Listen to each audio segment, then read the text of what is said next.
क्योंकि कुछ दिनों में रिजल्ट्स आने वाला है, तो बहुत सारे बच्चे ये सवाल उठा रहे हैं कि सर सीबीएसई के एग्जामिनेशन में हम परसेंटेज अपना कैसे कैलकुलेट करें, क्योंकि सीबीएसई कभी भी अपने मार्कशीट में या तो फिर जो फाइनल आपका रिपोर्ट कार्ड आता है उसमें परसेंटेज मेंशन नहीं करता है। तो भाई लोगों को बोले क्या, है ना, और कैसे अपना परसेंटेज हम बाकी 12th ग्रेड के लिए, 11th ग्रेड में जाने के लिए, जॉब्स के लिए बाद में जाकर हम कैसे बताएं। तो भाई ये सिंपल सा रूल है जिसको सीबीएसई कहती है बेस्ट 5 सब्जेक्ट रूल। ठीक है, क्या भाई, बेस्ट ऑफ 5, बेस्ट ऑफ 5 नहीं बोल सकते आप इसको, क्योंकि आपके पास बहुत ज्यादा सब्जेक्ट्स होते हैं। बेस्ट ऑफ 5 गलत लगता है, बेस्ट 5 सब्जेक्ट्स रूल। अब ये क्या है बेस्ट 5 सब्जेक्ट्स रूल सर? बहुत सिंपल है बेटा, बहुत सारे शॉर्ट्स भी बन चुके हैं, तो मैंने सोचा डिटेल में आपको बताता हूं थोड़ा सा। ठीक है, आपके पास मिनिमम 5 से 6 सब्जेक्ट होंगे, है ना। भाई 2 तो आपका लैंग्वेज ही होगा, मेजरली आपका एक इंग्लिश होगा और उसके बाद आपका होना चाहिए कोई भी और language, depends, I think depends on your state. बहुत सारे बच्चों के पास हिंदी होता है, पंजाबी, ये वगैरह वगैरह, बहुत सारे आपके सब्जेक्ट्स होते हैं, बट 2 आपके लैंग्वेज होते हैं। उसके बाद 4 और सब्जेक्ट आपके होते हैं। एक होता है आपका फॉर श्योर एसएसटी, साइंस और मैथमेटिक्स। ये तीनों किसी चीज के लिए नहीं बदलता है ना, ये तो मैंडेटरी है आपका। क्या है भाई, मैथमेटिक्स, साइंस और एसएसटी, ये मैंडेटरी है। अब चौथा जो सब्जेक्ट होता है वो बच्चे अदली बदली करते रहते हैं, है ना। कुछ बच्चों का होता है आईटी, कुछ बच्चों का होता है कंप्यूटर साइंस, कुछ बच्चों का होता है भाई संस्कृत, कुछ बच्चों का होता है बहुत सारे, जो भी आपको पता होगा, है ना। तो अब इसमें से सबसे बेस्ट आपको कैलकुलेशन करनी कैसी है? अब हमेशा याद रखें, इंग्लिश अगर आपके सब्जेक्ट में है, मेन लैंग्वेज में है, तो इंग्लिश को आप इग्नोर नहीं मार सकते हो।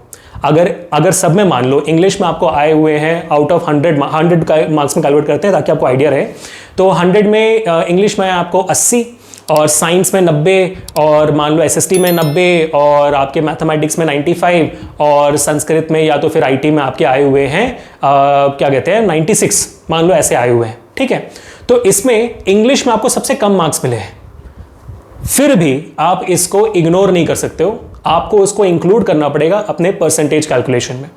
तो English is mandatory subject, language is the mandatory subject, आपको इंग्लिश उठाना पड़ेगा। इंग्लिश को 80 आपने माना। अब बाकी जो आपके पास 5 सब्जेक्ट है, उन 5 सब्जेक्ट में से आप टॉप 4 को चूज कर सकते हो जिसमें भी आपको सबसे ज्यादा मार्क्स मिले हैं।